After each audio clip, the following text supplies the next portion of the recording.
Merci à Centrale Énergie et Centrale Métiers de la Mer de nous avoir permis de nous permettre ce soir de vous présenter le solaire flottant. Heureux donc de vous présenter ce solaire flottant, hein, cette technologie qui est d'actualité. Actualité parce que dans le contexte actuel, les pays cherchent à accroître leur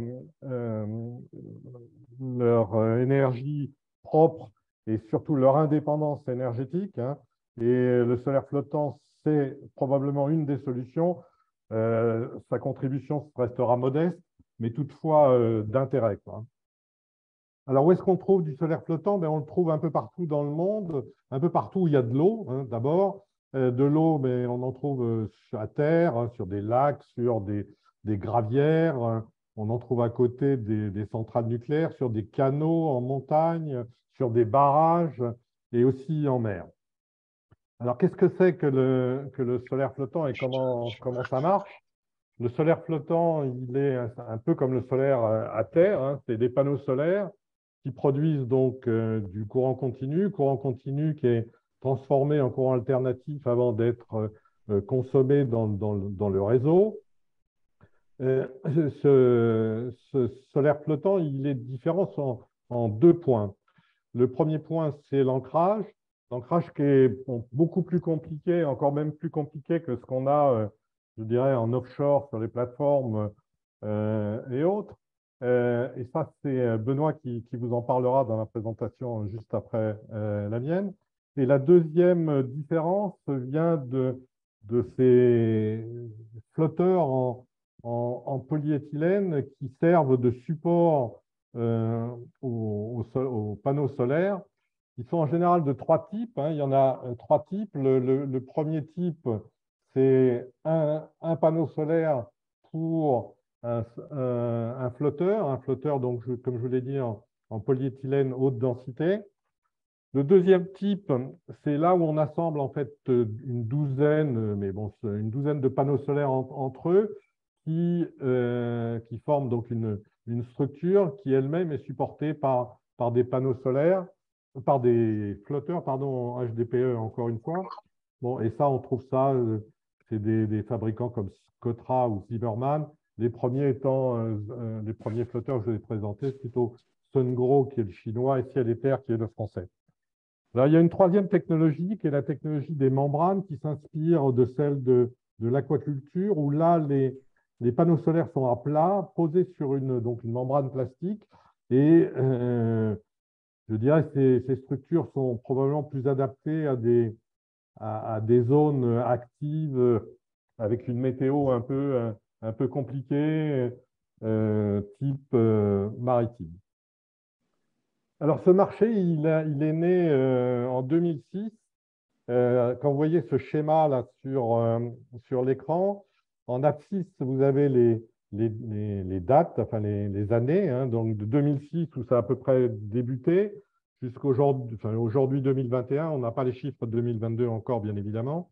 Et quand vous regardez ce schéma, donc il y a deux ordonnées. Une ordonnée pour les barres bleues qui sont euh, les, les quantités de solaire flottant installées par an et la courbe en orange qui est le cumulatif de ces solaires installés. Alors, le premier solaire flottant qui a été installé, il a été installé au Japon, hein. Bon, c'était un tout petit solaire flottant, et c'était en 2006, il faisait 20 kilowatts, donc, vous voyez, tout petit. Et c'est vraiment que dans les années 2017 que les Chinois sont partis à fond sur des gros solaires flottants, des solaires flottants de 150 mégawatts. Et puis, pour arriver donc aujourd'hui à 3,5 gigawatts, hein, 3,495 exactement mégawatts, à travers 650 projets dans le monde, la plupart la plupart étant en Chine, les plus gros étant en Chine, hein. On a 44% de ces projets qui se trouvent en Chine. Les plus nombreux étant au Japon, hein, bon, mais beaucoup plus petits en taille, beaucoup plus nombreux, mais en plus petits en taille. Et les prospects, donc tout ce qui va venir dans les années qui viennent, on les trouve. Bon, j'ai mis l'Inde aujourd'hui parce que effectivement, il y a des gros projets en Inde qui sortent, mais j'aurais pu mettre le Vietnam, le Laos ou la Thaïlande. Alors maintenant, si on regarde le solaire dans son ensemble, hein, donc solaire flottant plus le solaire terrestre, le solaire total, en 2021, il est constitué de 942 gigawatts. Aujourd'hui, on a dépassé le terawatt. Hein, on est en 2022 largement au-dessus du terawatt, hein, ce qui est bon, relativement modeste encore dans les énergies renouvelables, mais probablement le plus d'avenir. Et quand on regarde la partie purement solaire flottant, avec nos 3,5 gigawatts que j'ai mentionnés plus tôt, ben on est dans les 0,3%. Donc on est vraiment marginal. Marginal, mais en pleine progression. Et c'est ce que je veux défendre. Et pourquoi on est en pleine progression? Ben, on est en pleine progression parce que ce solaire flottant, il offre de nombreux avantages. Alors, ces avantages, ils sont du genre, on n'a pas besoin de place à terre, quoi, hein, donc place terrestre, des places terrestres qui sont dédiées à l'agriculture, dédiées aux industries, au tourisme. Et donc, aller sur des surfaces non utilisées, c'est super intéressant, et d'autant plus intéressant pour des projets dans les îles, bon, toutes les îles qui manquent de terre pour pouvoir se développer. Et donc, c'est l'intérêt principal. Le second intérêt, c'est que grâce à l'effet du rafraîchissement du halo et des circulations d'air qui se passent sous les panneaux solaires, ça vous donne en gros 10 à 15% de production d'électricité supplémentaire par rapport au terrestre. Donc, gros intérêt. D'autres intérêts comme éviter l'évaporation, hein, ça c'est facile. Et puis le net zéro carbone et l'autonomie, j'en ai parlé en introduction, c'est tout de même super intéressant. Alors les challenges, il y en a malheureusement, hein, et on est là pour les vaincre.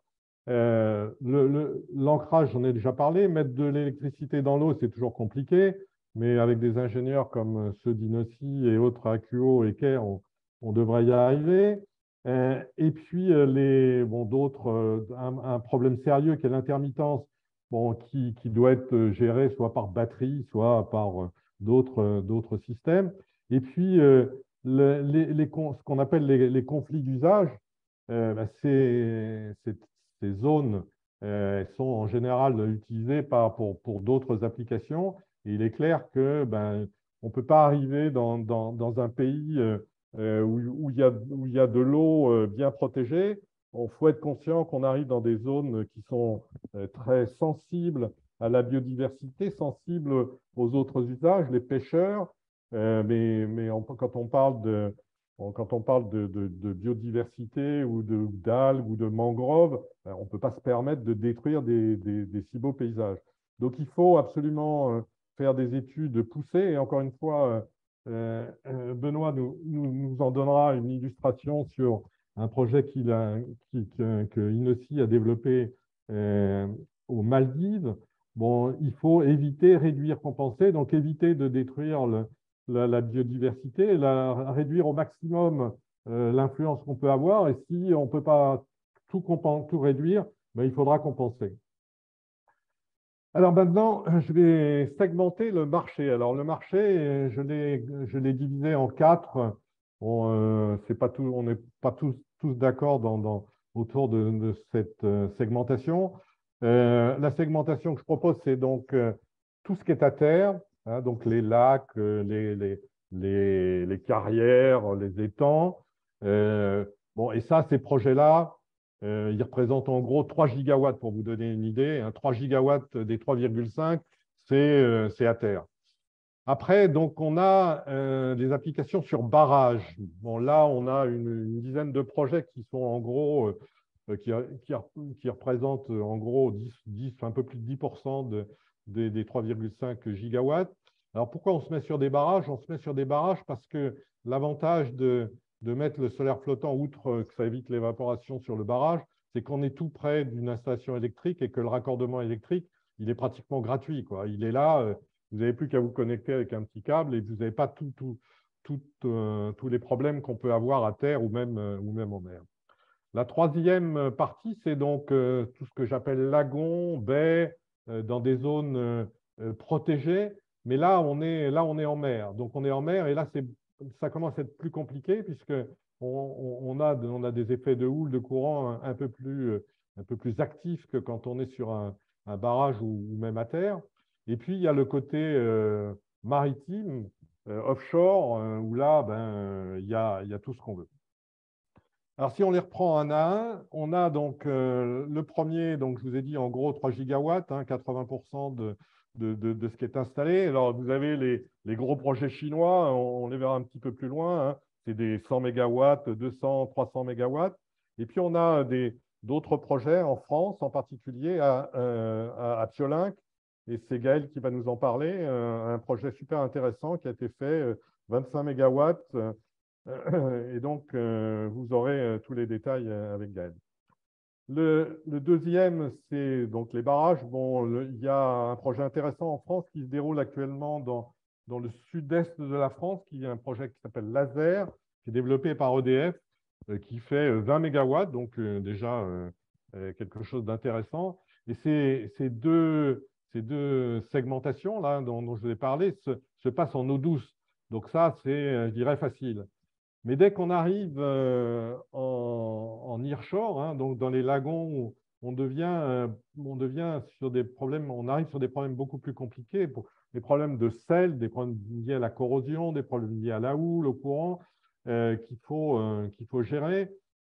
Ça représente en gros un petit peu moins de 10% de tout ce qui a été installé, avec un gros projet à Taïwan qui fait 180 mégawatts, 90 mégawatts qui ont été développés par Ciel et Terre et 90 mégawatts par Sungrow. Et puis un autre projet très intéressant qui se passe à Mahé et dont Olivier nous parlera et qui nous racontera ce projet dans ce détail. Alors pour ce qui est offshore, je reste prudent. On est plutôt d'abord, on n'a que une dizaine de mégawatts installés en mer aujourd'hui. C'est plus des tests. C'est des tests, des pilotes avec 3 sociétés qui sont spécialisées dans cette direction, et en particulier Ocean Sun, qui vient de mettre en production, et ça c'est intéressant, et Olivier en parlera aussi, un solaire flottant à côté d'éoliennes en mer en Chine. C'est un petit projet, c'est 0,5 MW, mais on sent qu'il y a des développements dans le futur de ce côté-là. Alors, où est-ce qu'on va là, dans le monde avec tous ces projets? Comment ça bouge? Alors, je vous ai mis en bleu foncé les projets qui produisent aujourd'hui, et en bleu clair les prospects, donc ceux qui sont en construction. Alors, en bleu, vous retrouvez les gros, les 150 mégawatts, 100 mégawatts, un peu partout, toujours en Asie. Ça ne veut pas dire qu'il n'y a pas d'autres projets dans le monde. Je vous parle, moi, des gros projets, quoi. Et puis, on voit les projets, les prospects, ceux qui sont en construction actuellement ou qui vont se construire dans les quelques années qui viennent. Et ces projets, ils sont monstrueusement gros, quoi. On parle de gigawatts maintenant, on ne parle plus de mégawatts. Regardez les projets en Chine, en Corée, en Corée 2,1 gigawatts.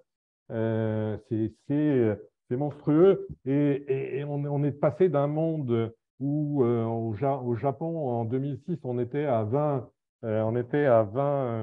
kilowatts. On parle maintenant de plusieurs gigawatts. Alors, si on regarde la supply chain, donc quand vous avez un projet, le projet ne se lance pas comme ça. On parle d'abord de faire des études de préfaisabilité. C'est ce qu'on voit à gauche. Donc là, vous avez des engineering comme Inocéan, Principia et autres qui font des études Et encore une fois, Benoît va nous en parler un peu mieux sur ce qu'il a fait ce qu'ils ont fait, ce qu'Innossi a fait aux Maldives. Et puis, quand toutes ces études ont été faites, le projet il est prêt à être lancé.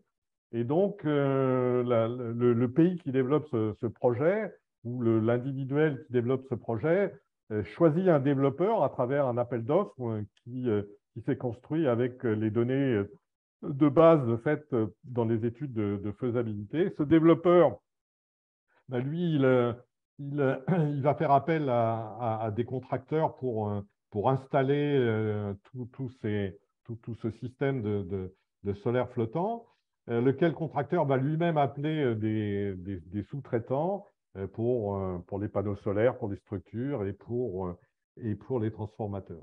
Et il y aura bien évidemment dans la durée du projet eh bien, des opérations, ça va durer 20 ans, 25 ans, et il va falloir maintenir tout ce système. Donc le marché, il est encore assez fragmenté en formation. Il y a un clear leader qui est probablement ciel et terre avec SunGrow, mais des développeurs, ben, vous en avez des développeurs comme Acquo, comme Care, comme Total. Bon, il y en a beaucoup. Alors maintenant, je ne voudrais pas éviter le problème du prix, hein. Donc, quel est le prix de l'énergie produite par ce solaire flottant? Eh bien, le prix, vous pouvez le calculer à travers cette formule que vous voyez en haut à droite qui paraît assez barbare, mais qui en fait est très simple.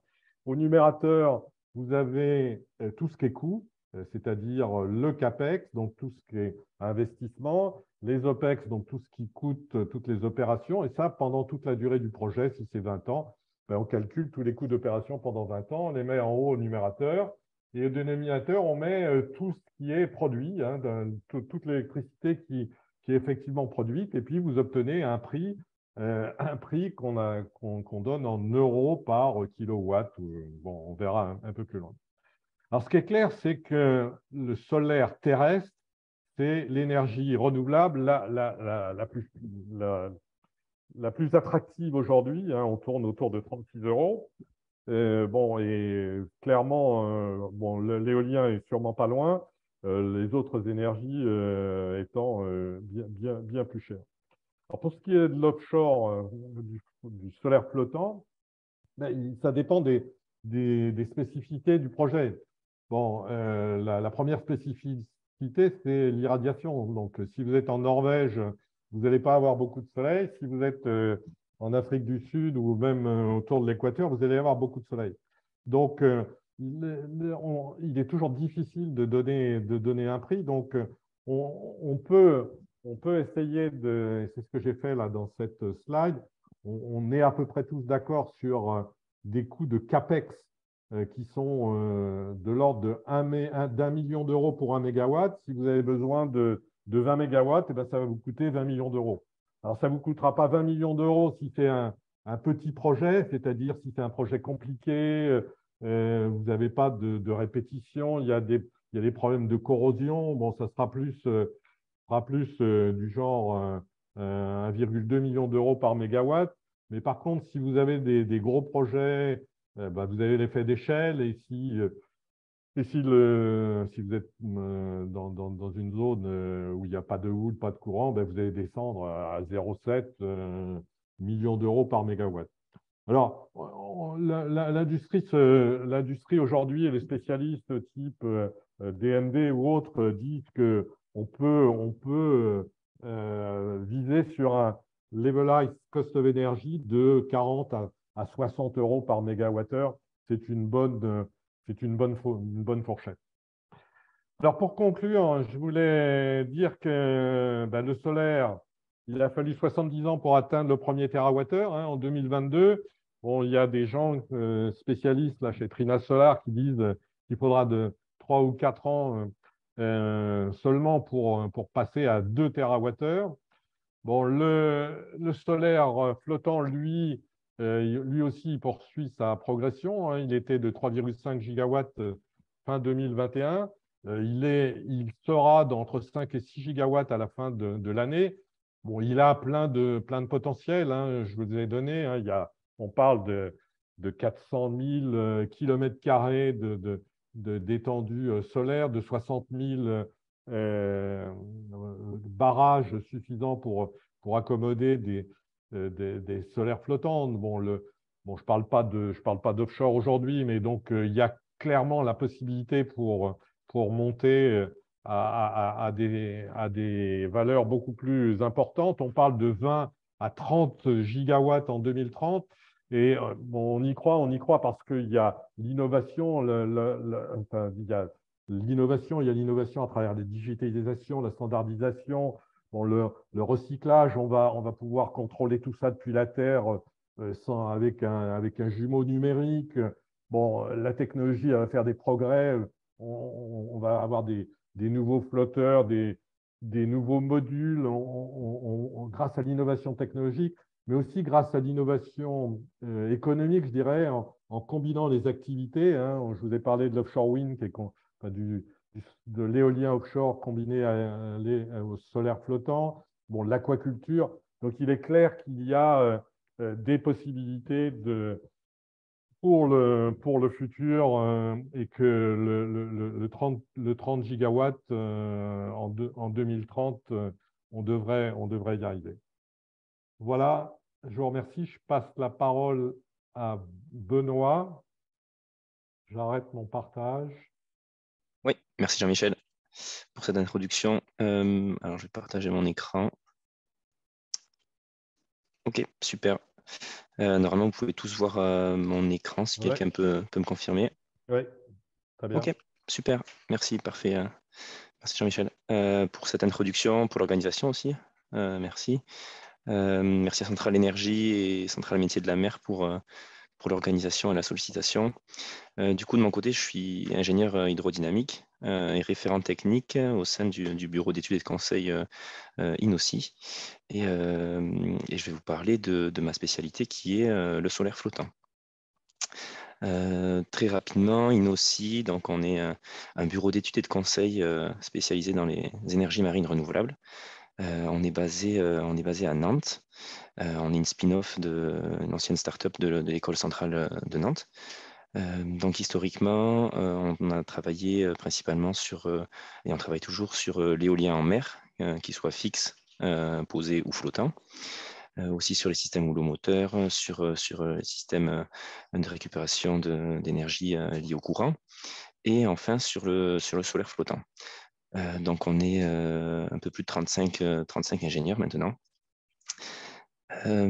Pour passer directement sur le solaire flottant, en fait, nous, on est arrivé sur le solaire flottant grâce à nos compétences sur l'offshore renouvelable et notamment sur tout ce qui est ancrage, comportement d'un système flottant que les développeurs ou les différentes entreprises qui voulaient développer le solaire flottant n'avaient pas parce que venait surtout du solaire au sol. Donc ici, nous, on a travaillé sur plus de 75 projets depuis 2017. Donc il y a un nombre de projets, une accélération très importante depuis 3 ans. Et sur ces projets, on est amené à travailler sur toutes les phases de développement, que ce soit de la prospection pour des nouveaux venus, des nouveaux développeurs dans le solaire flottant, les aider à comprendre quel site peut être intéressant, mais ça va jusqu'au suivi d'exploitation, donc pendant la phase d'opération et d'exploitation de la centrale. Et ça passe par l'assistance sur les phases avant, après permis, à la conception détaillée, notamment sur les parties spécifiques flottants, ancrage, et sur le suivi de construction, sur à nouveau les aspects, les opérations maritimes. Les acteurs avec qui on travaille, ça peut être des propriétaires de plans d'eau. Voilà, des fois, on a des propriétaires qui ont un nombre de plans d'eau important, des carriéristes ou, par exemple, des compagnies d'eau potable. Ça peut être aussi avec les développeurs directement, donc comme Accio et Care. Et ça peut être avec les installateurs, les constructeurs des projets, les EPC. Et ça peut enfin être avec les banques ou directement les technologies, les investisseurs et les technologies qui développent le solaire flottant, la technologie en soi. Et le service et les études typiques qu'on propose, Sur ces 75 projets, des fois, c'est un accompagnement sur 2 semaines, sur une étude vraiment spécifique. Et des fois, ça peut être un accompagnement sur 2-3 ans, vraiment en assistance à maîtrise d'œuvre ou d'ouvrage. Et ces services vont de l'étude de faisabilité à l'ingénierie d'ancrage, qui est vraiment notre cœur de métier sur les autres thématiques offshore renouvelables. La modélisation numérique liée aux efforts de vagues, de courant, l'analyse des risques d'un projet, le calcul aussi du productible qui est spécifique au flottant, parce qu'on va avoir un refroidissement et d'autres effets de perte qu'on ne retrouve pas sur le solaire au sol, ou encore lors du suivi de la calibration de nos modèles numériques en phase d'exploitation. Du coup, je vais faire une présentation assez rapide des systèmes d'ancrage. Pour introduire les systèmes d'ancrage, j'ai souhaité introduire d'où viennent les systèmes d'ancrage et quelles sont les méthodologies. Et par le passé, voilà, le système d'ancrage, ça a été développé notamment dans l'industrie pétrolière et gazière et gazier, sur les plateformes offshore flottantes, où on a besoin de redondance et d'éviter, de minimiser les risques et bien sûr d'éviter les marées noires, même s'il y a pu en avoir, ou quelconque incident. Et puis depuis, donc ça fait plus de 5 ans, 60 ans que ça a été développé, ces méthodologies. Et depuis 10, 15, 20 ans, les méthodologies ont été adaptées pour l'éolien flottant notamment, ou d'autres sources de récupération d'énergie des vagues. Et sur le solaire flottant, donc depuis 5-10 ans, on adapte ces méthodologies aux risques qui sont différents. Voilà, les risques liés aux infrastructures, aux alentours, les risques liés aux conditions de site sont totalement différentes. Mais aussi, le système d'ancrage s'adapte parce qu'on a une unité, un système flottant qui est totalement différent. Là où pour l'industrie pétrolière et gazière ou pour l'éolien, on a une seule unité rigide, donc comme un point ponctuel à venir ancrer.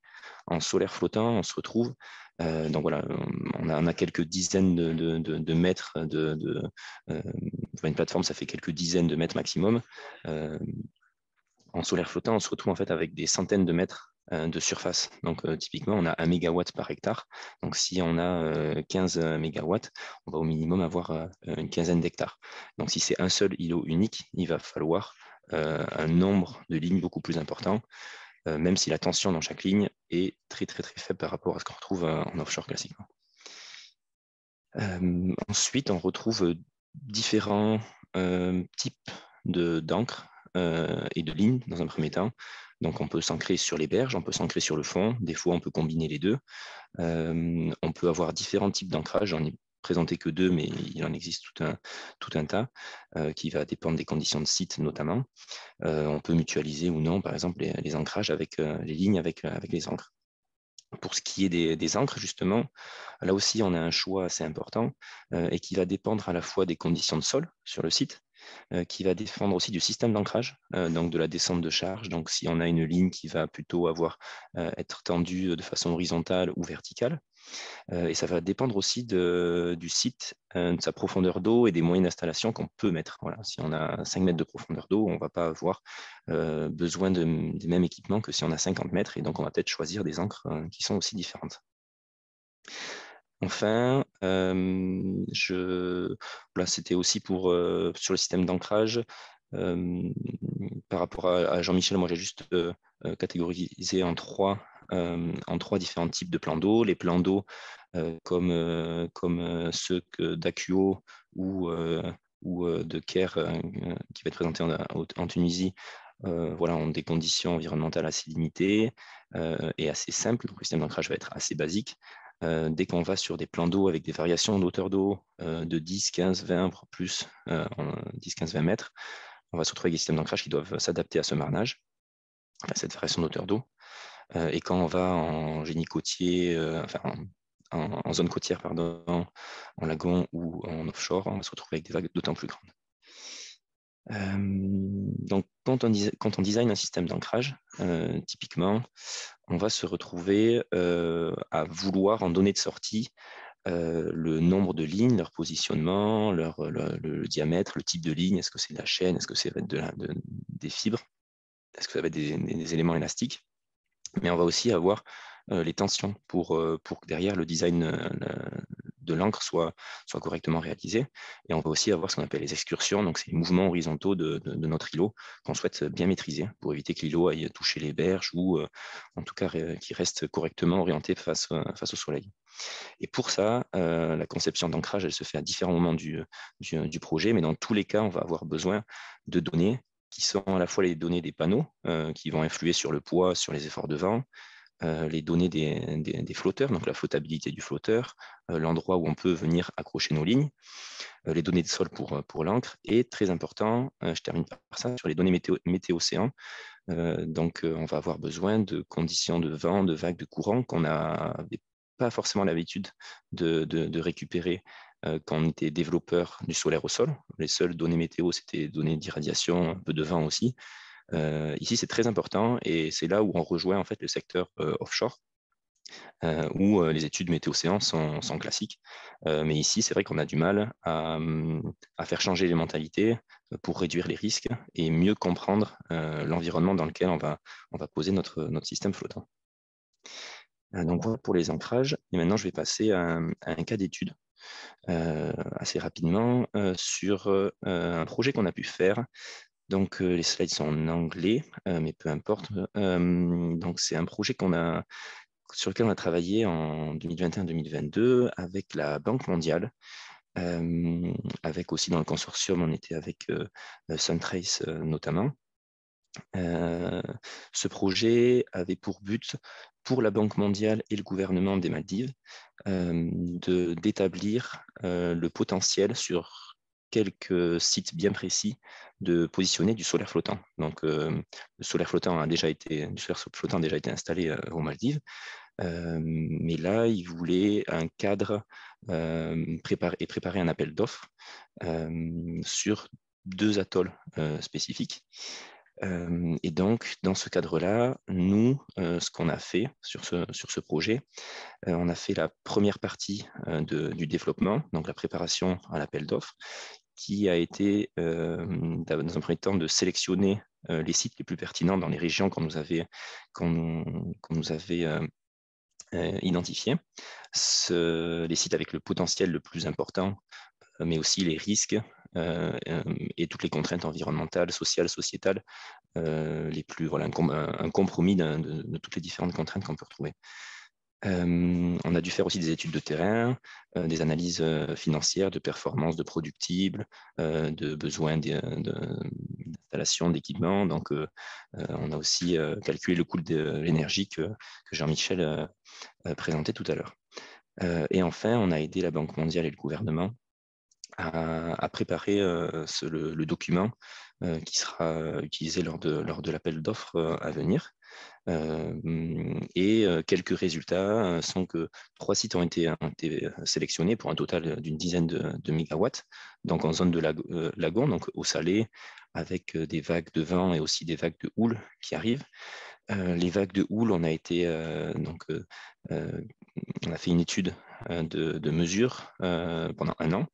On a mesuré la profondeur d'eau, la variation d'auteur d'eau journalière, les vagues, leur direction, leur amplitude, et aussi la température de l'eau, différents éléments chimiques, le vent et le courant.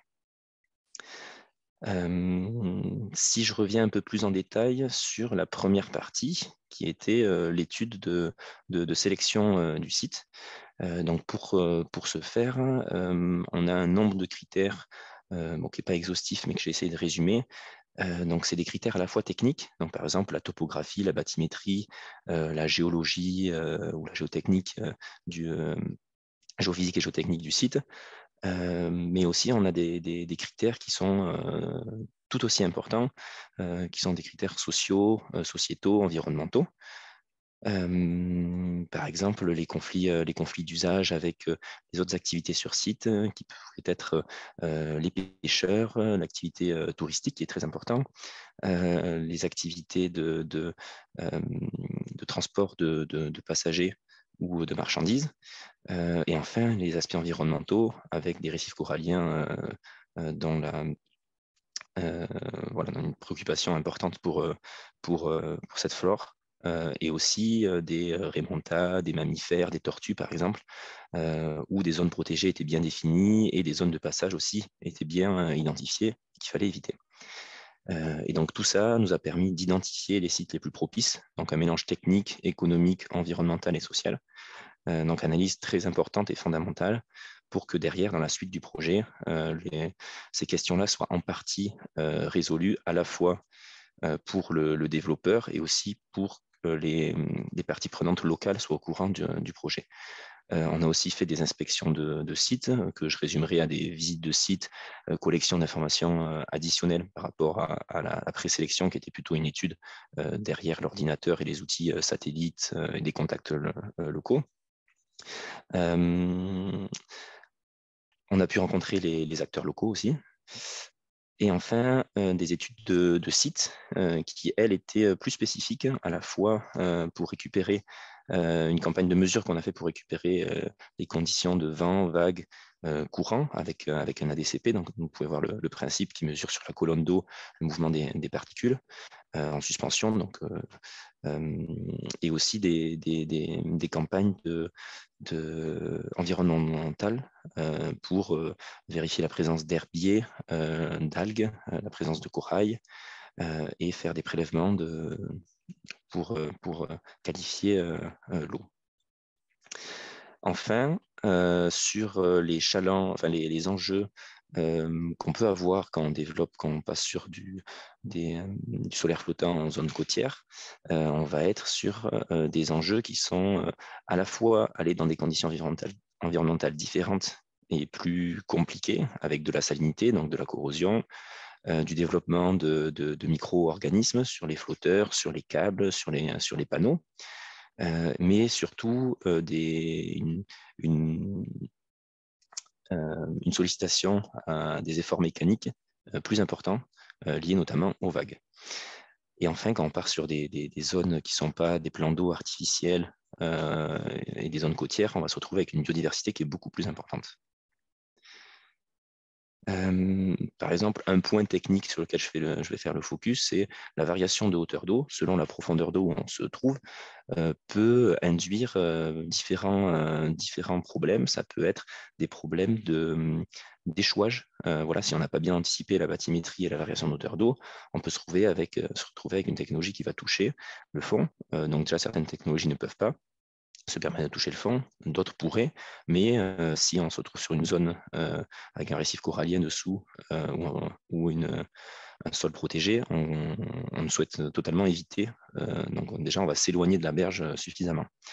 Enfin, donc ça revient au même la photographie du milieu. Et cette variation d'auteur d'eau aussi, on va devoir l'ajuster avec le système d'ancrage dont j'ai évoqué tout à l'heure. On va devoir mettre des éléments spécifiques pour bien suivre cette variation d'auteur d'eau dans une profondeur d'eau qui est faible.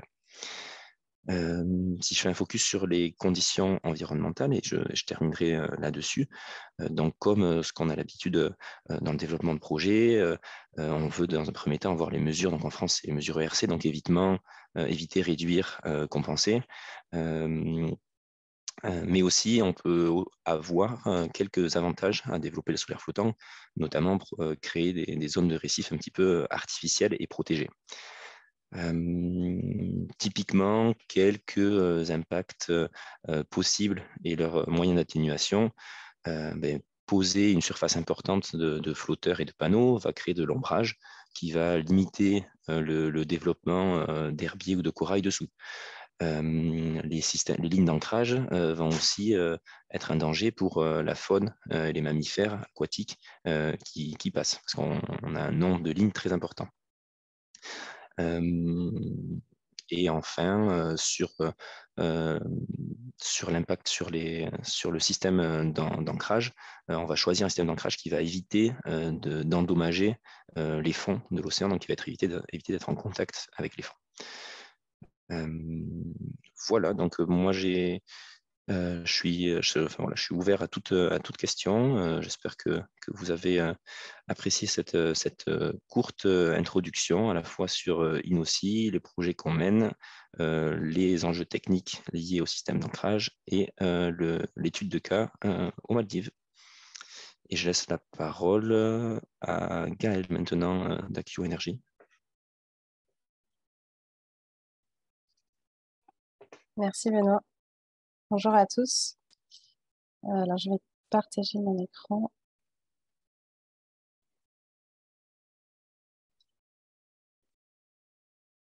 Est-ce que vous pouvez me dire si vous le voyez bien? Oui, c'est bon, Gaël. Ok, super. Je m'appelle Gaëlle Gosselin, je travaille pour l'entreprise Accio Énergie, qui est un producteur indépendant d'énergie renouvelable. Donc, on est actif chez Accio sur toute la chaîne des projets d'énergie renouvelable, depuis le développement jusqu'au financement, construction et exploitation des projets. Donc, on développe nos projets pour ensuite les garder jusqu'à la fin de leur durée de vie. IQ est une entreprise d'environ 350 employés qui a commencé comme une start-up il y a à peu près 15 ans et qui a depuis évolué pour devenir aujourd'hui une PME et un acteur assez important sur le marché français des énergies renouvelables. Donc aujourd'hui, je vais présenter notre expérience en solaire flottant au sein d'Accio, les développements qu'on a et présenter aussi, reparler aussi de quelques aspects techniques sur le solaire flottant. Donc, je vais commencer par vous présenter les différentes phases d'un projet solaire flottant, depuis le développement jusqu'à l'opération. Ensuite, je parlerai de notre expérience et enfin de la technologie et des challenges que cette technologie peut représenter par rapport à un projet de centrale classique au sol.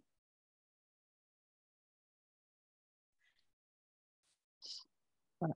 Donc, en fond, vous voyez notre premier projet de centrale solaire flottante en France, qui est un projet dont a parlé tout à l'heure Jean-Michel, qui s'appelle le projet Oméga 1 sur la commune de Piolenc. Donc, je vais en parler un peu plus en détail ici. C'est un projet donc, de 17 MW crête installée, qui est localisé dans le Vaucluse en France, donc sur la commune de Piolenc, sur une ancienne carrière que vous pouvez voir sur la photo. Il est donc composé d'environ 47 000 modules photovoltaïques qui sont de la marque Trina et il est sur une technologie de flotteurs individuels.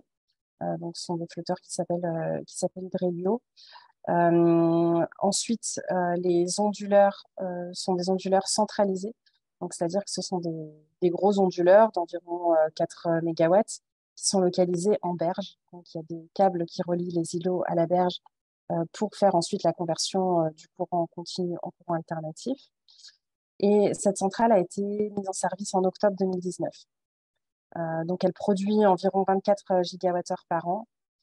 Et l'électricité est revendue aujourd'hui à travers un système de complément de rémunération. C'est un système qui a été mis en place par la Commission de régulation de l'énergie qui permet de vendre l'électricité sur le marché et d'assurer un complément de rémunération par EDF Obligation d'achat. Voilà, c'est un système qui a été mis en place pour assurer la transition entre le passage des énergies renouvelables qui étaient avant vendues exclusivement avec un tarif d'achat à aujourd'hui une réalité où les énergies renouvelables peuvent vendre directement sur le marché. Donc, le projet de Méga 1, il est composé de 3 îlots photovoltaïques que vous pouvez voir sur la photo en bas à droite. Et vous pouvez voir également un petit peu plus loin qu'il y a une extension qui a été construite depuis de 5 MW et qui est en service depuis l'été 2022.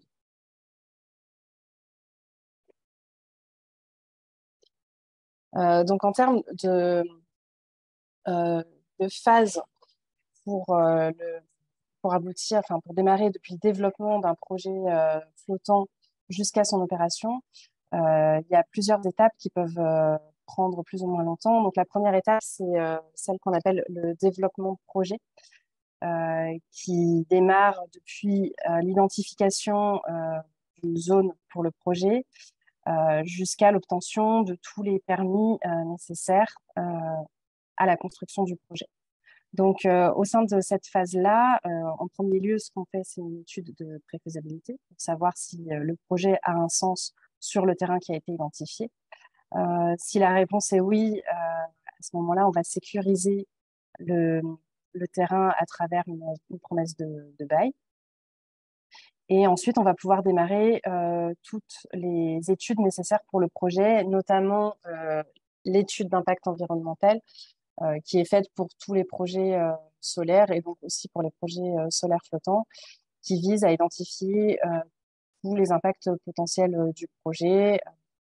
Donc, on étudie les impacts éventuels faune-flore, les impacts paysagers, et l'étude d'impact vise à définir les mesures dont Jean-Michel et Benoît ont parlé avant, d'évitement, réduction et éventuellement compensation, sachant qu'on essaye de se concentrer sur l'évitement et la réduction. Ensuite, dans le cadre d'un projet flottant, il y a des études très spécifiques qui sont à réaliser, donc notamment l'étude de bathymétrie qui permet de connaître la topographie du sol sous l'eau et qui sera très importante ensuite dans la définition des systèmes d'ancrage.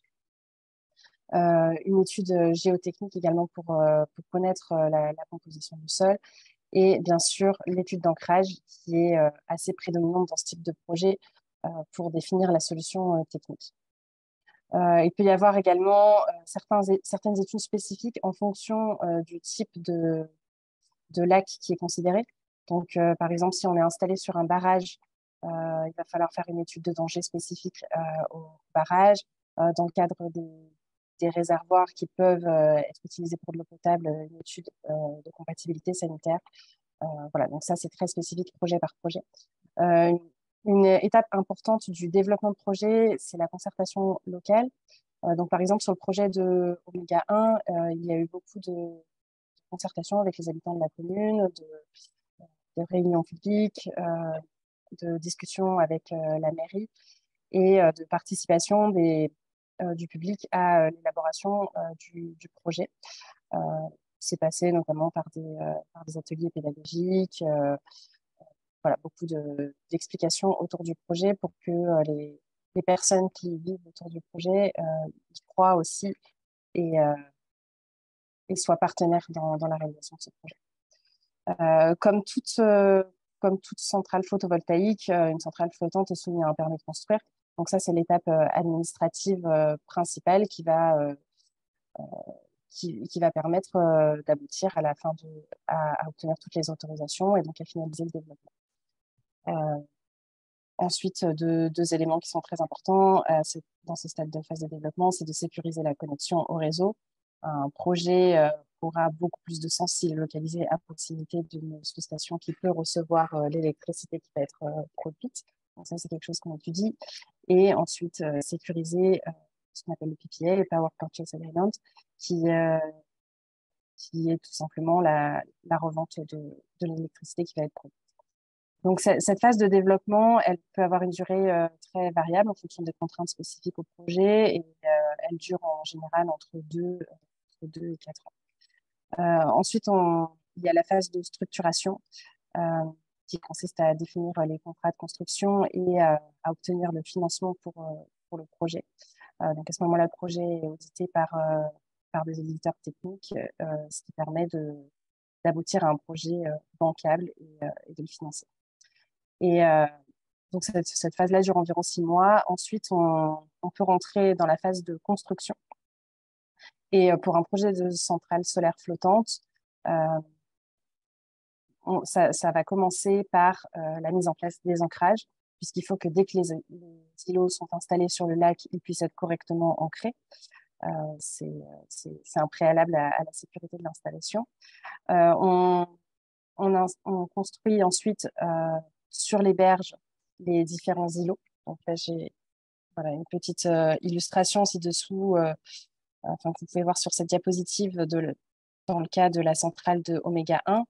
où les différents modules sont assemblés en parallèle à la berge et l'îlot est tiré progressivement dans l'eau. Et une fois qu'il est finalisé, l'îlot peut être positionné à sa position finale. Ensuite, il y a toute une partie de câblage électrique. Donc, il faut câbler les différents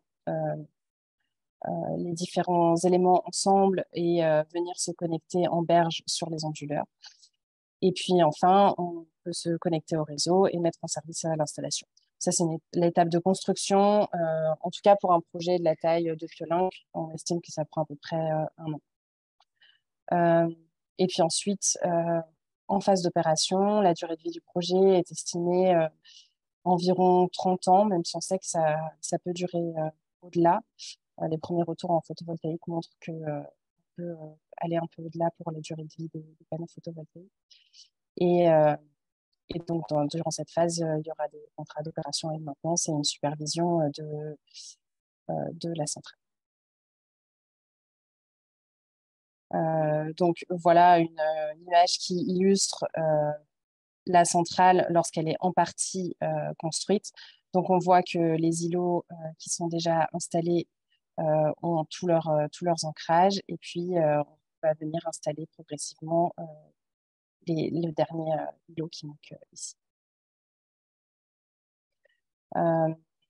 Donc ensuite, je voulais revenir un tout petit peu sur l'expérience d'Acuo en termes de développement, construction et opération. Aujourd'hui, on a plusieurs projets en développement en France et aussi dans ce qu'on appelle les zones non interconnectées, donc ce qui va être département d'outre-mer. Notamment, par exemple, ici, je vous montre l'exemple de 2 projets à Mayotte qui sont en cours de développement sur des retenues collinaires d'eau potable qui font chacun 5 mégawatts pic qui sont prévus pour une date de mise en service en 2025. Pour ces 2 projets, le ratio de couverture de la retenue d'eau est entre 25 et 35%. C'est un paramètre très important pour les impacts sur pour s'assurer qu'il n'y ait que peu d'impact sur la biodiversité et qui est demandé également par les administrations. L'implantation des îlots doit répondre aussi aux conditions de marnage, donc de variation de hauteur d'eau, pour s'assurer qu'on soit toujours sur une zone qui va être en eau. Donc aujourd'hui, en France, on a Oméga 1 et Oméga 1 bis qui sont en opération, donc qui représentent 22 mégawatts.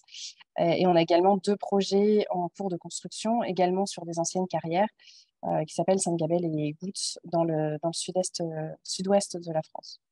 Ce qui nous amène à un total de 42 mégawatts en opération et en construction. Et en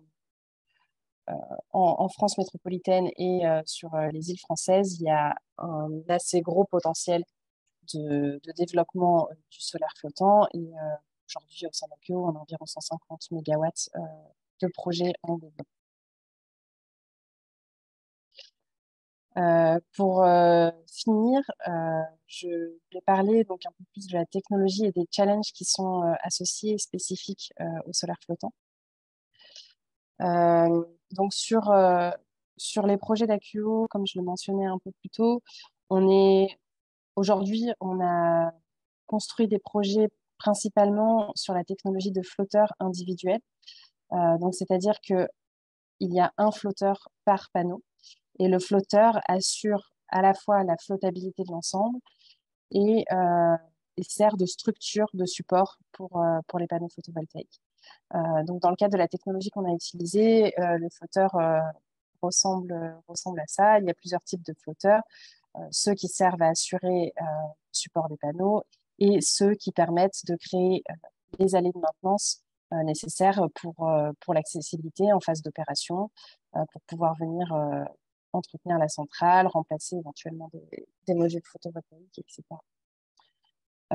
Ces flotteurs, ils sont faits en polyéthylène de haute densité qui contient un stabilisateur UV et qui est compatible avec les normes d'eau potable. C'est pour ça qu'il est possible d'installer ce genre de centrale sur sur des réservoirs à destination des peuples, en faisant bien évidemment toutes les études nécessaires pour obtenir les autorisations sanitaires.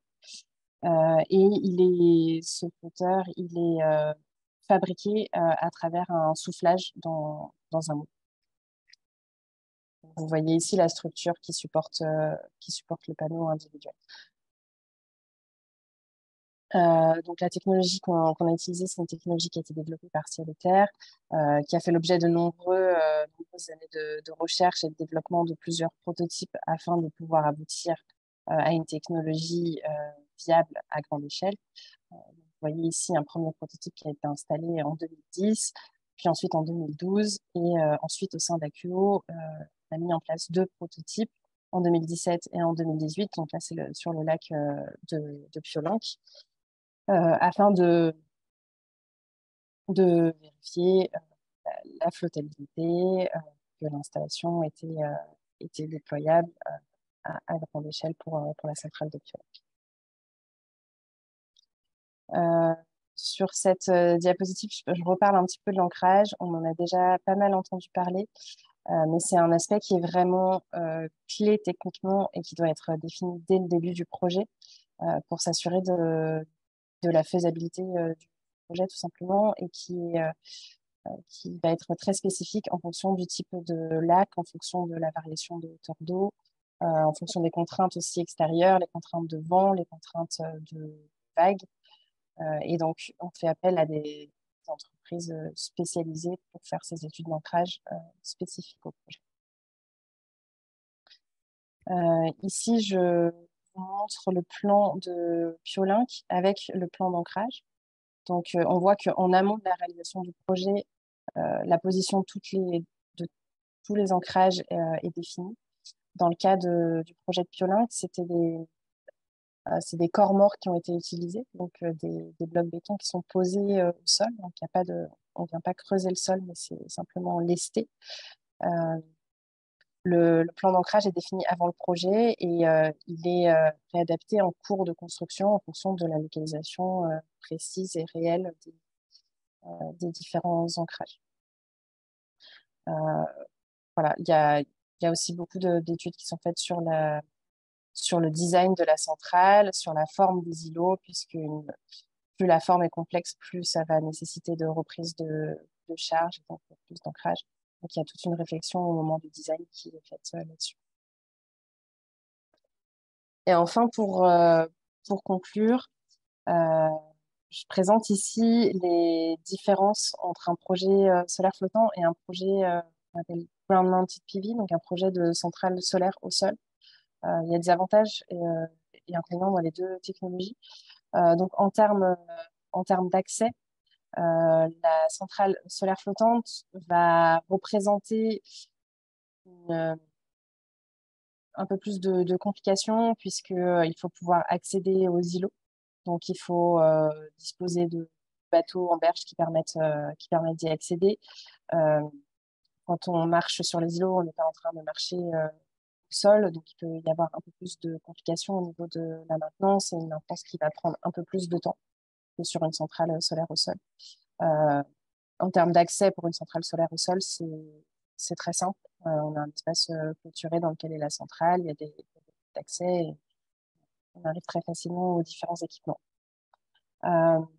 Ensuite, au niveau du site en général, sur une centrale solaire au sol, un des principaux enjeux de l'opération et maintenance, ça va être de traiter la croissance de la végétation et de s'assurer que le site est bien entretenu pour ne pas générer d'ombrage sur les panneaux. Dans le cas du solaire flottant, il n'y a pas cette contrainte-là. Et en termes de suivi et de sécurité du site, les 2 sont à peu près équivalents. En termes de structure, les structures sont très différentes, puisque sur du solaire au sol, pardon, on est sur des structures généralement acier. Donc, le remplacement de ces structures va nécessiter un peu de génie civil si besoin. Sur le solaire flottant, on va pouvoir remplacer flotteurs directement. Par contre, sur toute la partie ancrage, il va falloir une expertise un peu plus particulière pour assurer l'entretien et la maintenance de ces équipements. Sur les panneaux en eux-mêmes, on a plus de problématiques en solaire flottant par rapport à l'encrassement aux oiseaux, puisque quand on est sur du solaire flottant, on est généralement dans des zones où c'est des zones qui ont été très modifiées par l'homme, par exemple lorsqu'il s'agit d'anciens lacs de carrière. Mais comme ces carrières ont été remises en eau, il y a une biodiversité qui s'est développée. Et donc, il y a beaucoup plus de présence d'oiseaux au niveau des centrales solaires flottantes. Donc, ça nécessite un nettoyage des panneaux qui n'est pas forcément nécessaire sur une centrale solaire au sol.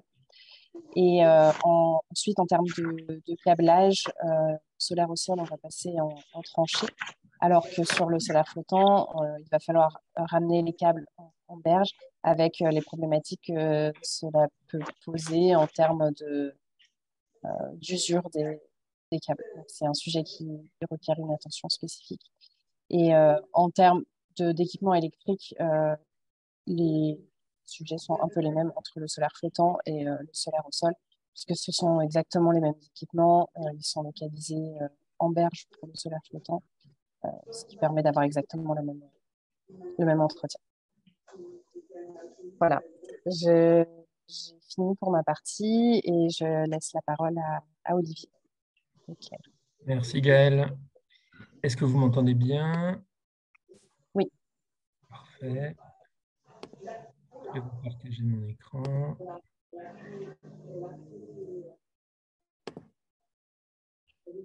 Vous voyez mon écran? Oui, on le voit bien. Parfait. Bonsoir à tous. Merci pour l'opportunité qui nous est donnée de vous parler ce soir. Je m'inscris dans la continuité des précédentes présentations. Donc, CARE est un producteur indépendant d'énergie renouvelable. On a une histoire assez ancienne déjà, puisqu'historiquement, ça fait plus de 20 ans qu'on est présent sur le marché de l'énergie renouvelable. Sous cette identité, néanmoins, ça fait aujourd'hui 7 ans. On est présent sur divers secteurs, bien sûr, des énergies renouvelables, de l'éolien, historiquement, le solaire, l'hydraulique, et plus récemment, l'hydrogène vert, mais aussi le waste to energy, donc l'incinération de déchets par ordures ménagères. On est un groupe qui compte aujourd'hui à peu près 550 salariés, avec un portefeuille de projets qui dépasse aujourd'hui donc le gigawatt, à peu près 800 mégawatts en opération, et une présence à l'international sur une vingtaine de projets. On est typiquement présent à la fois dans des marchés un peu de masse, on peut le voir comme des grands pays comme le Brésil ou l'Europe, mais aussi dans des marchés de niche. Donc on a cette spécificité et notamment liée à un historique, notamment l'outre-mer. Et c'est pourquoi donc moi je suis directeur régional pour l'océan Indien basé à l'île Maurice. Et je vous parlerai plus particulièrement des projets qu'on a développés autour justement de ces îles qui sont en souffrance en termes d'énergie renouvelable et de foncier, et où le solaire va apporter justement, quand il est flottant, des réponses extrêmement intéressante. Vous pouvez y passer en diaporama, s'il vous plaît? Ah, je croyais qu'il l'avait déjà fait, pardon. Est-ce que c'est mieux?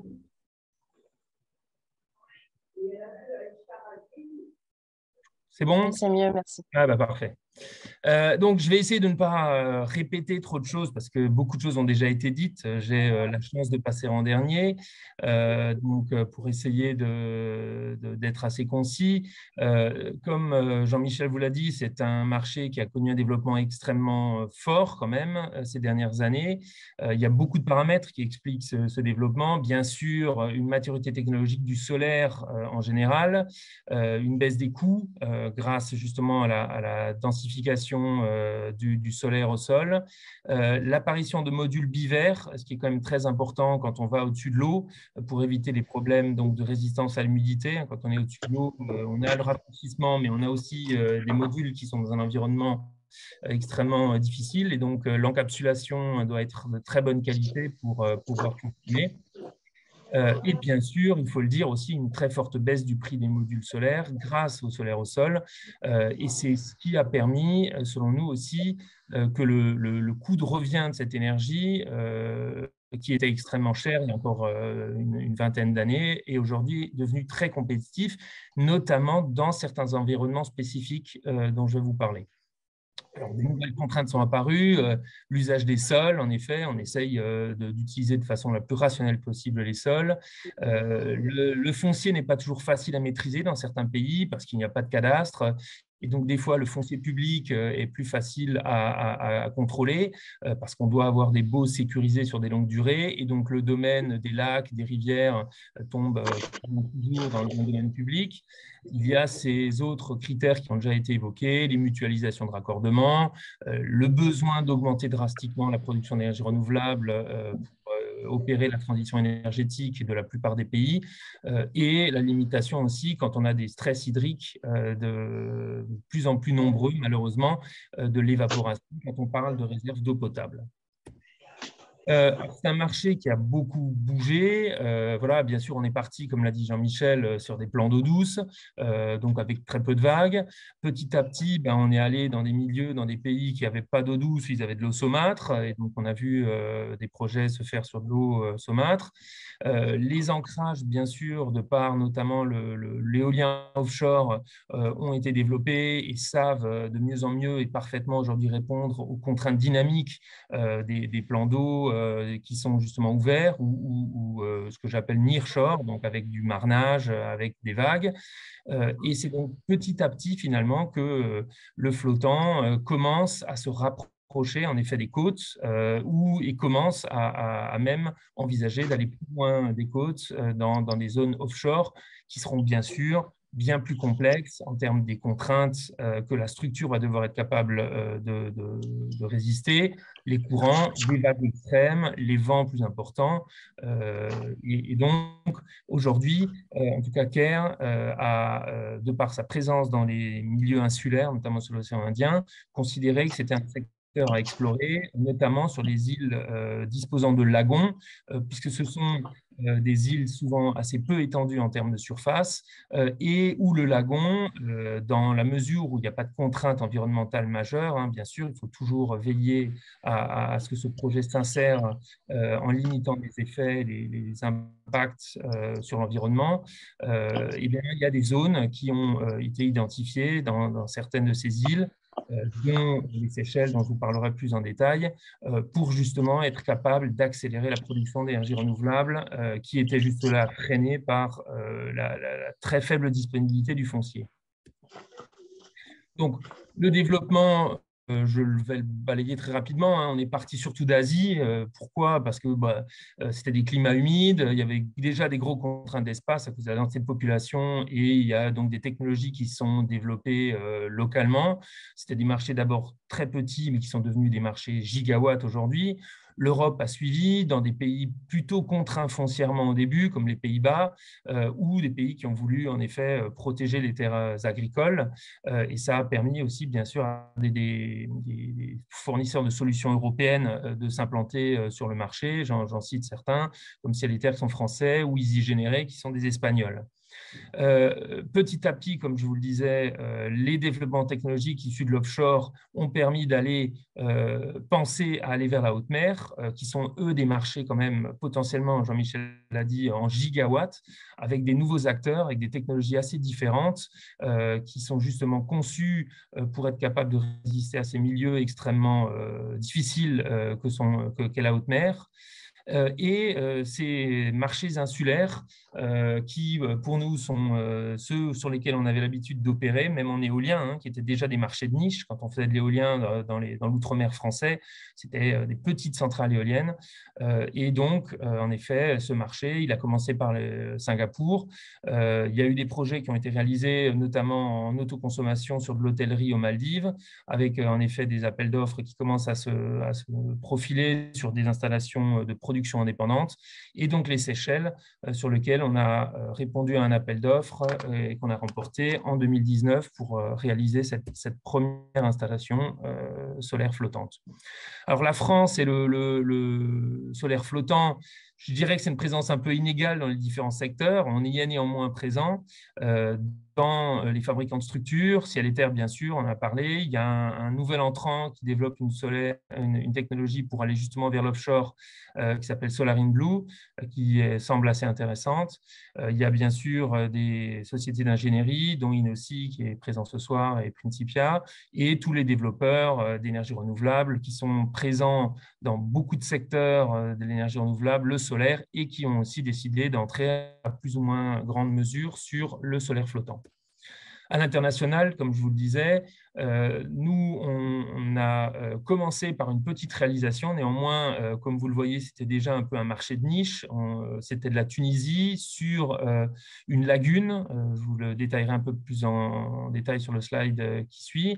Les Seychelles, donc, où on a remporté cet appel d'offres et qui serait le premier projet de production privé aux Seychelles et qui sera mis en service donc, en début d'année prochaine. On travaille bien sûr sur les géographies où on développe d'autres projets, des centrales solaires au sol et éoliens. En Europe, c'est surtout en France et en Pologne. Et bien sûr, le Brésil étant un des pays sur lesquels on est extrêmement actif, on a aussi des développements dans le pipeline de projets sur des projets au Brésil.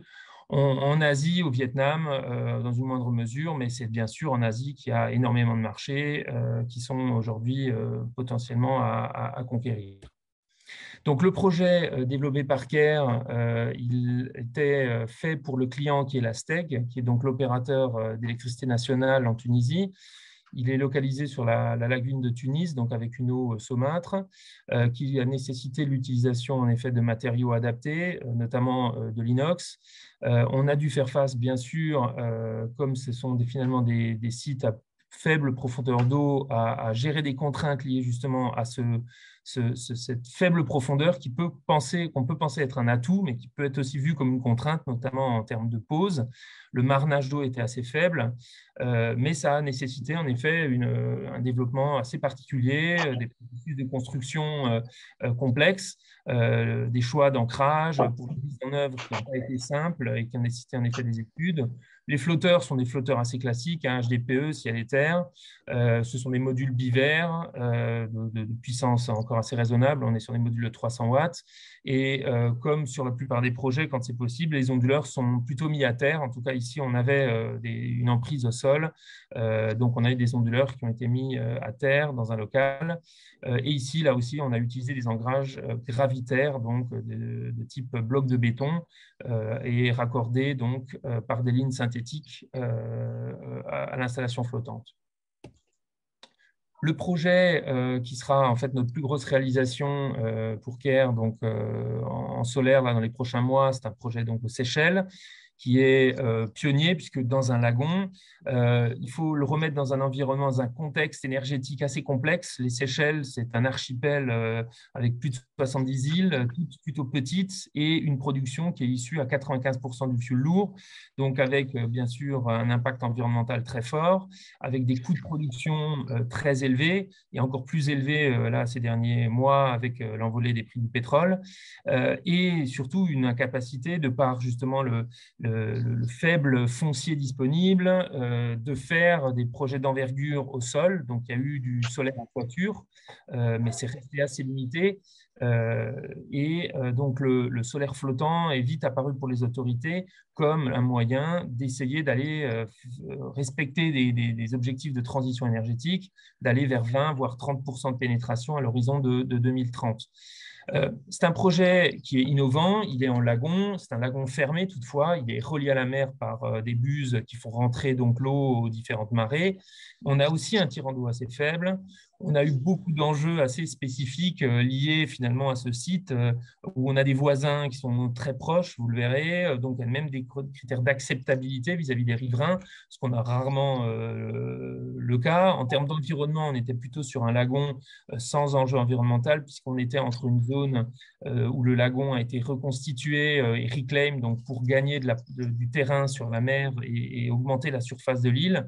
Donc, c'est plutôt une zone sans enjeu environnemental et c'est bien pourquoi les autorités ont choisi cette zone pour cette première réalisation.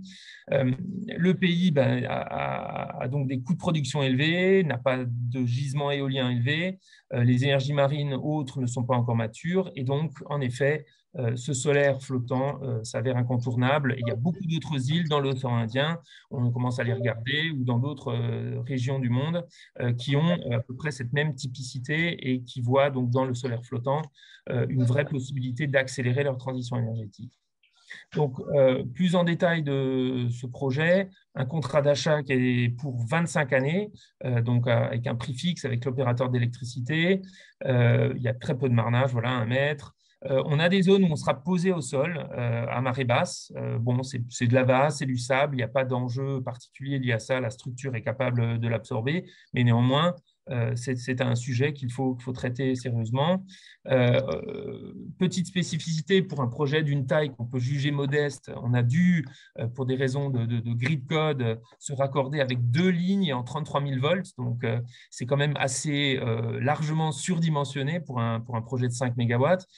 Mais néanmoins, voilà, ça faisait partie des règles et des critères pour pouvoir s'insérer sur un réseau qui pèse à peu près 70 MW en puissance installée.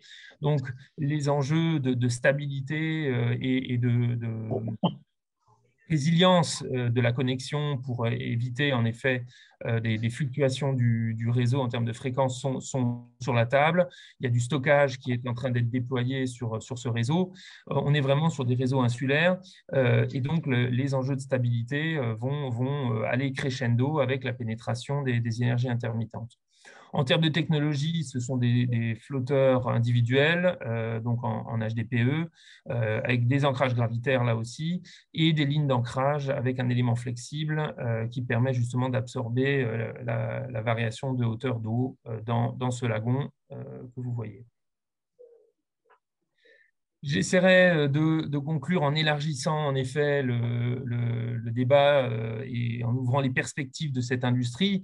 Comme on le sent, l'offshore va et a vocation à se développer malgré les très nombreux challenges qui se présentent encore pour que des technologies deviennent bancables et soient capables donc de résister et d'attirer l'intérêt d'investisseurs privés et les banques qui vont financer ces projets. Ça a été un peu le même type d'enjeu quand l'éolien flottant offshore a commencé à se développer. Caire est en train de construire un projet offshore flottant au large des côtes de Narbonne, hein, dans le Languedoc-Roussillon. Et donc, on est tout à fait conscient des nombreuses étapes qui vont encore arriver avant d'avoir des projets de très grande envergure. Mais néanmoins, c'est très clairement quelque chose qui va se développer. Et le couplage entre l'éolien offshore et le solaire offshore fait à terme du sens, là aussi, pour mutualiser le raccordement. Ces énergies sont rarement présentes en même temps. Quand il y a du vent, souvent il fait moins beau et inversement. Donc, en termes de mutualisation de l'usage du câble, ça fait beaucoup de sens, considérant surtout que ces raccordements à longue distance sont très onéreux et donc qu'il convient de les utiliser avec les facteurs d'usage les plus élevés possibles. Sinon, j'évoque aussi potentiellement des projets, alors ils sont encore en effet peu matérialisés, mais en tout cas sur des éoliennes offshore, on commence à parler de production locale d'hydrogène au sein même de l'éolienne.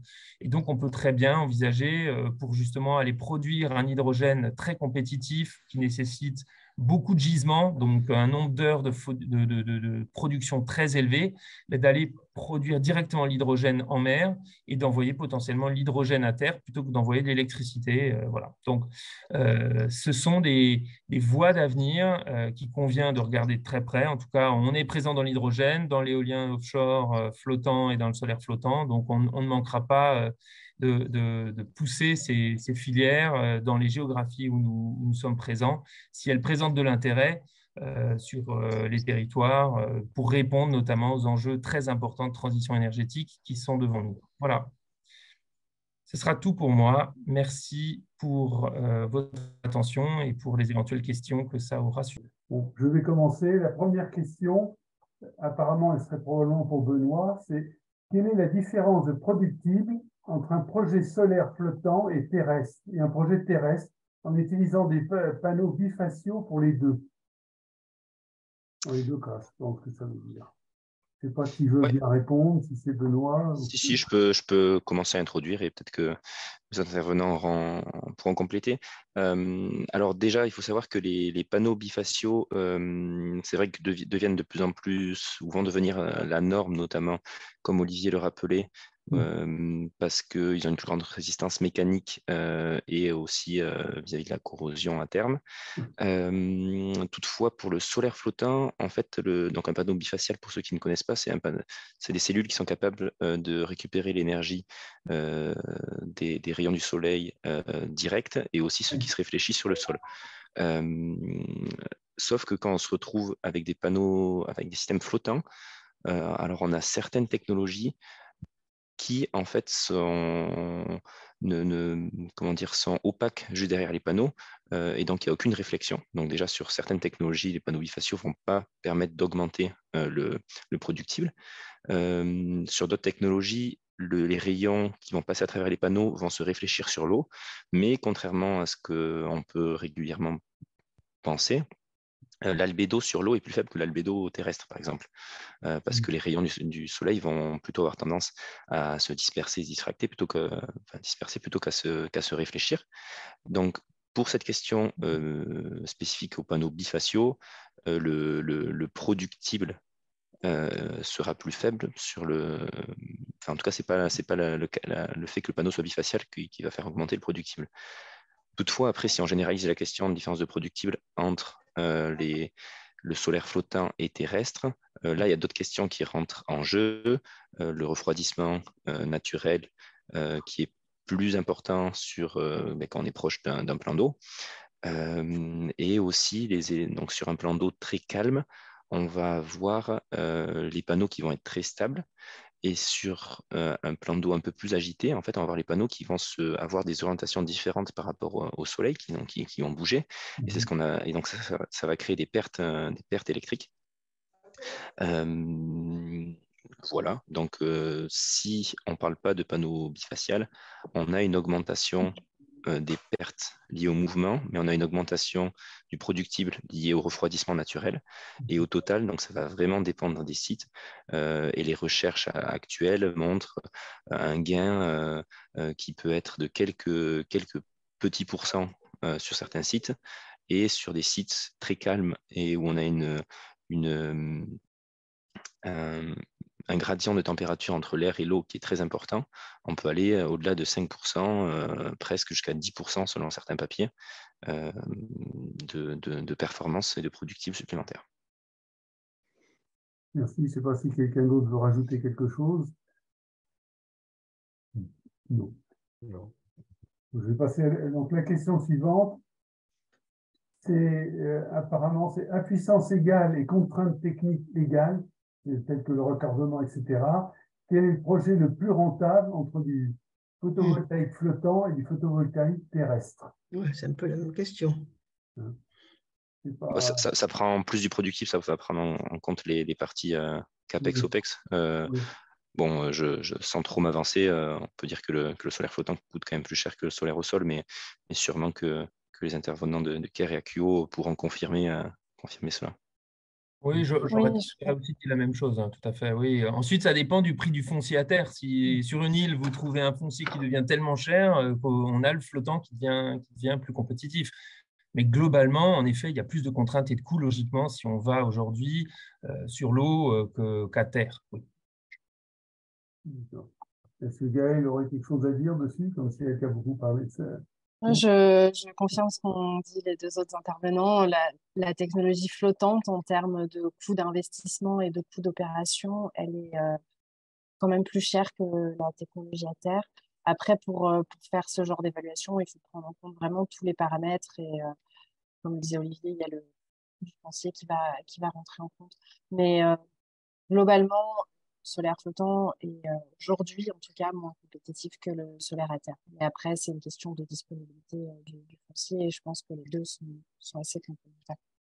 Un des intérêts qu'on peut peut-être amener en plus, c'est typiquement sur des lacs de barrage où le point de connexion est déjà pré-installé. Voilà, le coût de raccordement d'une centrale flottante peut être aussi optimisé et diminué. Il ne faut pas oublier les progrès de la technologie, quoi, hein. On va progresser en solaire flottant, qui est relativement nouveau par rapport au solaire terrestre. Après, il y a deux autres questions qui sont même niveau. A priori, c'était pour Gaël. À puissance égale et contraintes techniques. Ah, pardon, je l'ai lu. Les principaux prospects en France sont des anciennes carrières en eau. Où y en a-t-il d'autres? Et de même, il y a une question qui est un peu liée. C'est Piolin, qui était votre première centrale flottante. Quels ont été les plus gros imprévus sur ce projet? Ça, c'est pour Gaël. D'accord. Sur les prospects en France, donc oui, on a pas mal de prospects qui sont sur les anciens lacs de carrière. D'ailleurs, les 2 centrales qui sont en construction sont aussi sur les anciens lacs de carrière, enfin sur des lacs d'anciennes carrières, pardon. Oui. On peut regarder aussi d'autres types de réservoirs, notamment tous ceux qui ont été présentés. On travaille aussi sur des projets sur barrage, sur des d'eau.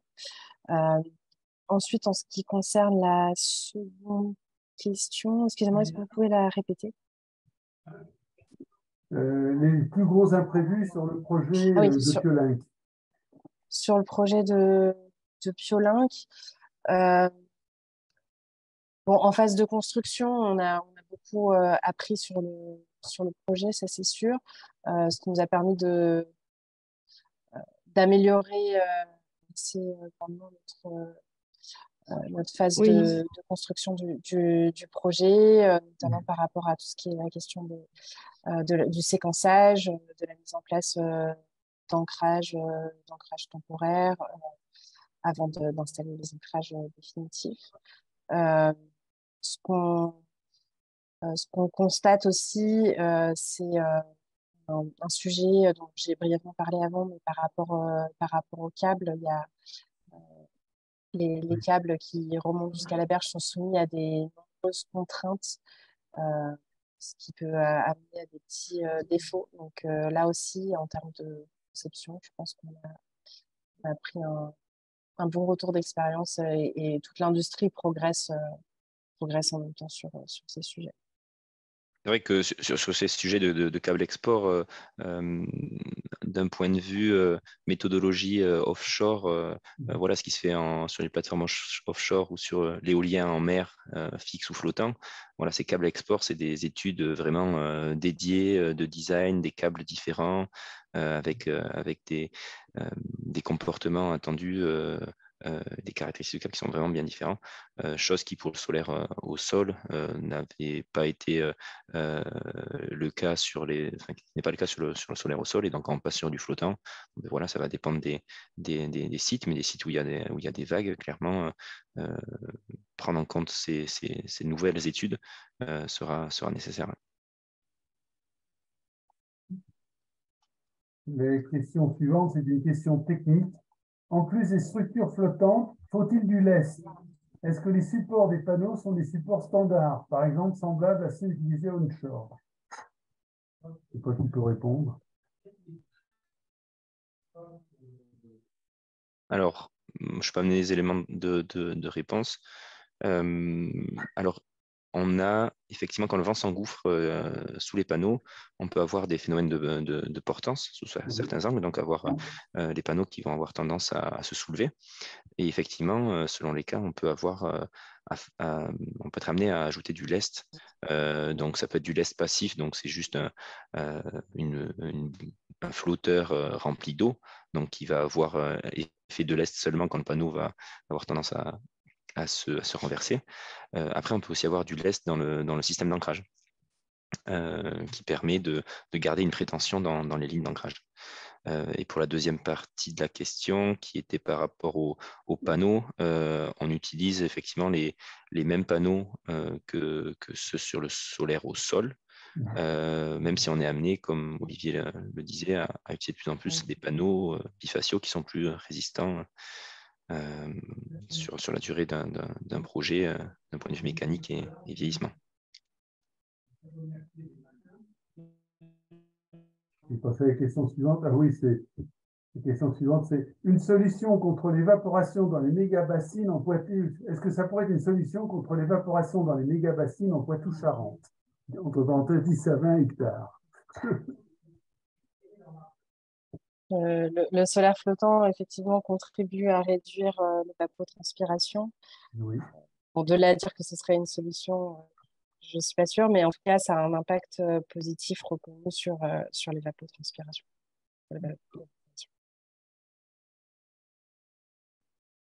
Question suivante. À quoi servent les structures métalliques?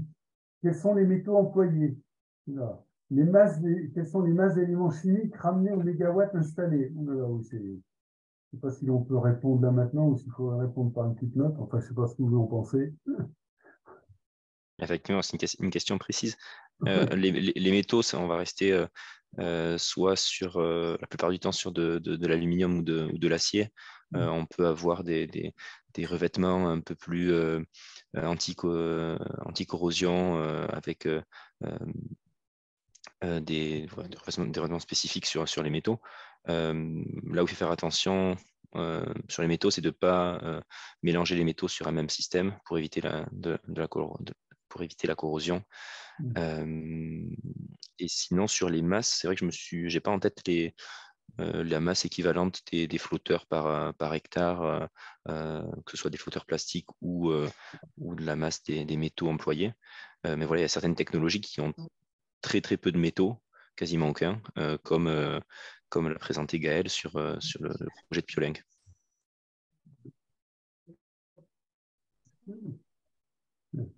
La question suivante, c'est le vaste plan d'eau de l'étang de Berre, près de l'aéroport de Marseille-Provence, a-t-il été envisagé comme site de solaire flottant? Vous comprenez qu'il y a de la surface là. Qui peut répondre? De mon côté, je n'ai pas l'information. Je pense que tous les plans d'eau par les développeurs sont. Je peux me permettre de parler parce que je ne suis pas développeur, mais j'imagine que tous les plans d'eau sont regardés. Ça rejoint un peu la question précédente, est-ce qu'il n'y a que les lacs de carrière?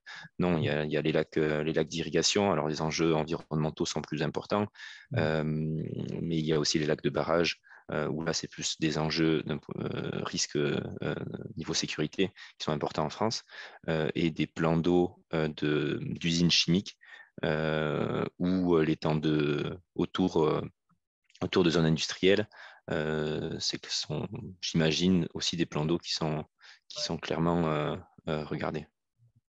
Si je peux rajouter un mot, je pense qu'il ne faut pas négliger les problèmes de coactivité, notamment avec la navigation. Les temps de Berre, à mon avis, il y a pas mal de trafic. En tout cas, nous, ça a été un des sujets, même dans un petit lagon aux Seychelles, par où passent les pêcheurs. Donc, ces notions de coactivité sont extrêmement importantes et peuvent rendre un projet solaire flottant difficile si ça entrave une activité économique. Ça doit être bien envisagé dès le début. Au-delà de l'aspect environnemental, il y a aussi l'intégration avec les activités humaines. Et l'aéroport de Marseille. Oui, très juste. Oui, effectivement. Je ne sais pas si sur le solaire, au sol, on a des exemples, mais c'est vrai que faut faire attention aux réflexions des panneaux quand on est à proximité d'un aérodrome ou d'un aéroport. Et là aussi, aux Seychelles, on a eu, les îles n'étant pas grandes, les aéroports ne sont jamais loin des centrales et on n'est heureusement pas dans le couloir, mais ce sont des éléments en effet qui sont pris en compte pour éviter des éblouissements dans les phases critiques de l'atterrissage et du décollage.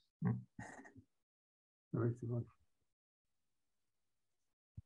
Encore une question technique pour Gaël, et puis préciser, la mise à terre des îlots est faite avec des électrodes plantées dans l'eau ou est faite sur la berge de façon standard? Alors sur notre projet à Piolenc, les structures sont, en fait, les différents éléments métalliques sont reliés entre eux par un câble de mise à la terre, et ce câble de mise à la terre est relié berge. Après, je sais qu'il y a d'autres solutions pour du solaire flottant où la mise à terre peut être faite directement au fond du lac. Ouais, plusieurs solutions. Mais en tout cas, c'est un sujet effectivement oui, qui est traité sur chacun des projets puisqu'il y a quand même des parties métalliques sur l'installation. Après, il y a des questions que les gens ont posées sur le discussion. Il vaudrait mieux éviter de le faire, mais enfin bon, je vais les poser. Question, réalisez-vous encore des ancrages provisoires sur vos nouveaux projets? Je ne sais pas à qui ça s'adresse. La mise en place d'ancrage provisoire, elle est très importante en phase de construction puisqu'on vient installer en fait, on parle d'îlots, mais on vient installer les îlots bout par bout. Et donc, il est important que chaque moment de la construction, la solution soit bien ancrée. Donc, il y a une mise en place d'ancrage provisoire qui peuvent être simplement la réutilisation d'ancrage définitif, mais qui vont être temporairement ancrés sur une autre partie de l'îlot pour assurer la sécurité en construction. Oui, et j'ajouterais, Gaël, que ça dépend aussi de la durée du chantier et des mois pendant l'installation. C'est sûr que des mois d'installation pendant l'hiver, on va avoir du vent plus important et donc on va devoir sécuriser nos îlots qui ne sont pas encore sécurisés avec le système d'ancrage définitif, alors qu'en été, ce besoin est peut-être plus faible. Donc, j'imagine que pendant la construction, c'est même sûr, pendant la construction, il y a une surveillance météo à faire pour, selon les événements qui arrivent, sécuriser les îlots installés. Il y a une autre question qui est un peu sur le même genre de sujet, c'est sur le renforcement des berges pour l'ancrage. Quel est le niveau de complexité de la mise en œuvre d'une telle démarche? Je ne suis pas sûr de comprendre vraiment la question de mon côté. Renforcement des berges. Ma question porte sur le renforcement des berges pour l'ancrage. Quel est le niveau de complexité de la mise en œuvre d'une telle démarche? Donc, je pense que ça doit être de l'ancrage, la complexité de mise en œuvre de l'ancrage, et puis il faut bien que ça soit ancré sur la berge. Donc, ça doit être s'il faut renforcer la berge. Alors, j'ai rarement vu des renforcements. Voilà, si le sol ne convient pas pour un type d'encre, on change de type d'encre, Oui. mais on ne vient pas renforcer spécialement la berge. Ou en tout cas, peut-être que je n'ai pas bien saisi l'entièreté de la question. Oui. J'ai une autre question là ensuite. Oui, quelle est la durée de vie des flotteurs et des vis en plastique? Est-ce que le solaire flottant induit des coûts d'OEM plus importants? Si oui, auriez-vous des exemples?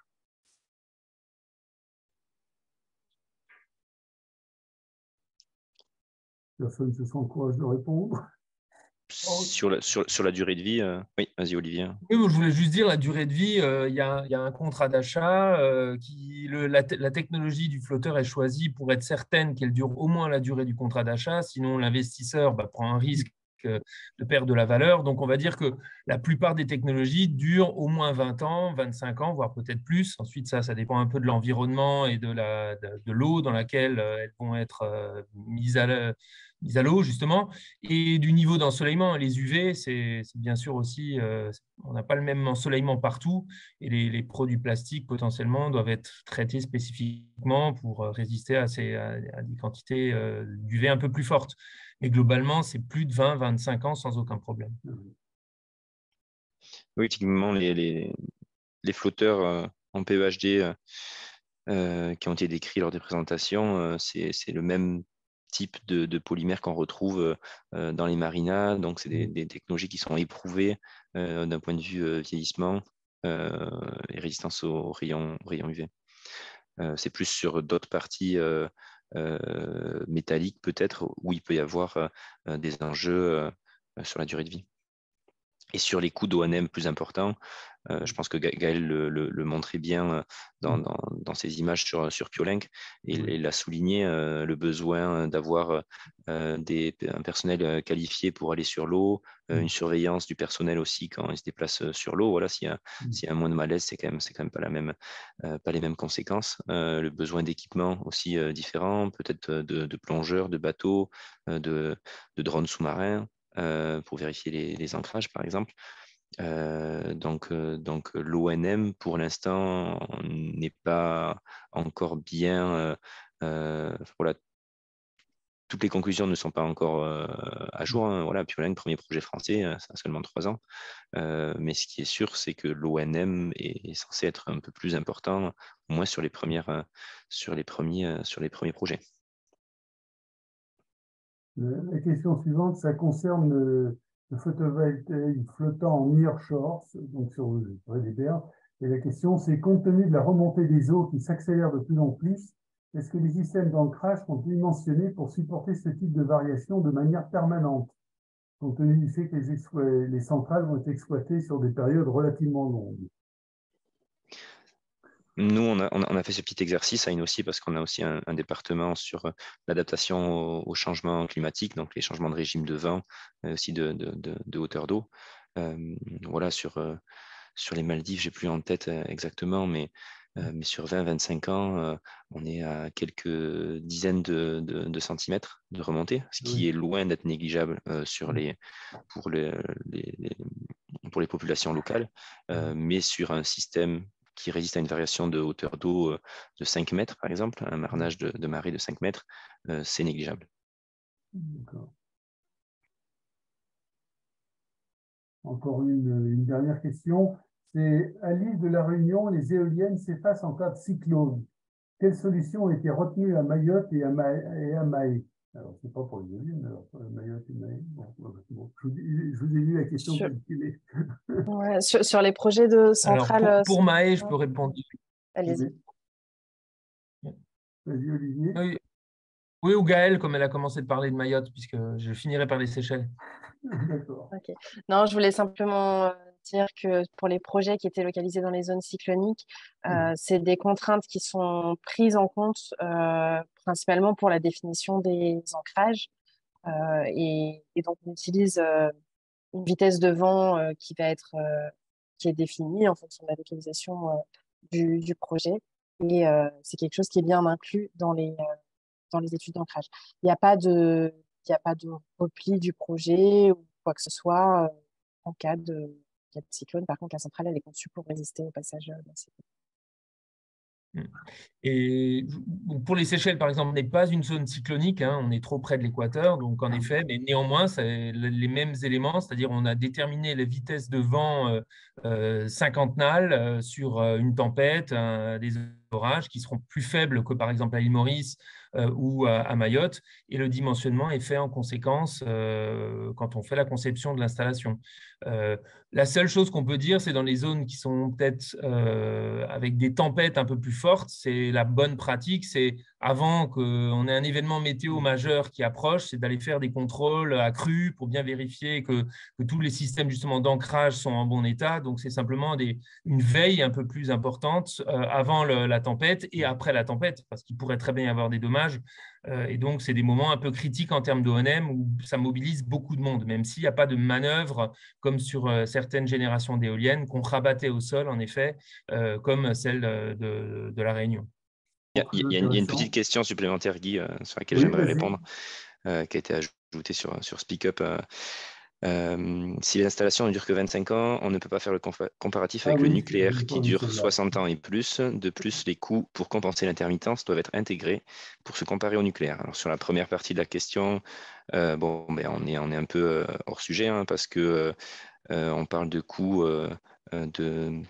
d'électricité produite, qu'on ait à reconstruire 3 fois, 10 fois ou qu'une seule fois une centrale, on peut très bien comparer quelque chose qui dure 25 ans à quelque chose qui dure 60 ans. Là où il y a une différence, effectivement, c'est sur l'utilisation des ressources. On va être obligé de construire 3 fois par rapport à une centrale nucléaire qui dure 60 ans ou moins, ça va dépendre. Et puis, de toute façon, les ressources ne sont pas du tout les mêmes. Donc, le comparatif ne peut pas se réduire à une simple discussion maintenant. Et sur l'intermittence, c'est comme toutes les énergies renouvelables.